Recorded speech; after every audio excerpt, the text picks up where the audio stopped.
Now we go to the shared rights of both the wife and the husband. The first shared right is called husn al-ishra. And this is the most important one because this is the foundation of a good marriage. Husn al-ishra is beautiful companionship. In other words, each spouse has the right to live with the other spouse in which they are actually treated very well. So this is a mutual right. In other words, the wife has a right to be treated beautifully by her husband. It's a haqq. It's a right.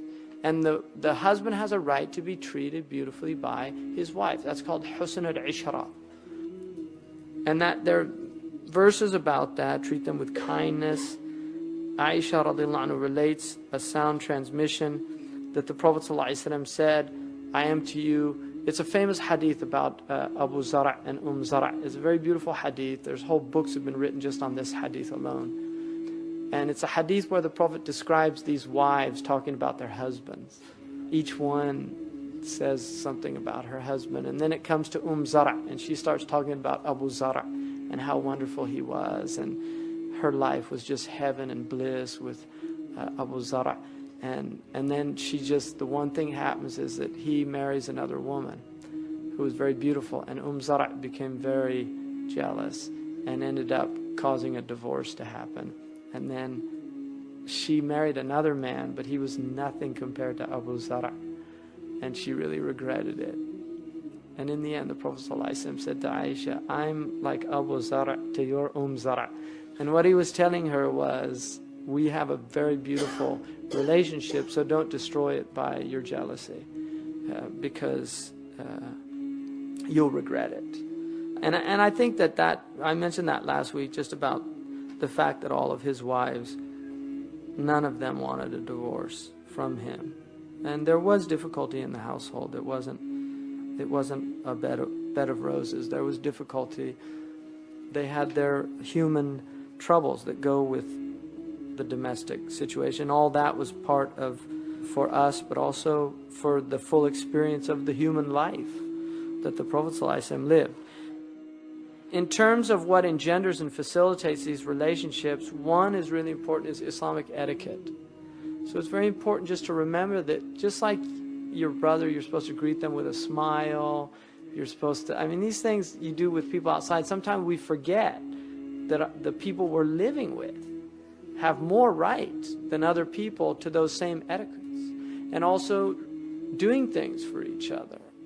Ithar, preferring the other to the self. This idea. And the thing about it is, men have to be very careful because there are many women that is their nature.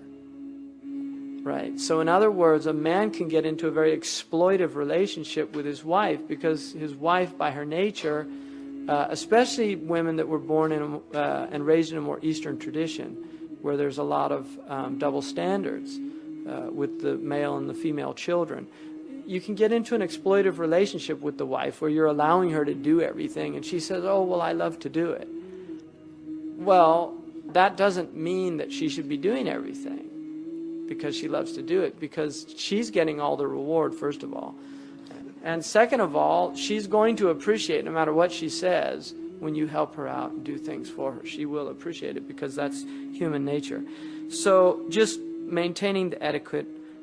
And then also, a wife should not allow domestic concerns so that she forgets her own husband and then becomes like a domestic servant too, because that can happen. Woman becomes so preoccupied she becomes more like a domestic servant and not realizing that there's a whole sakina, there should be spiritual relationships, spiritual growth between the two, things like that.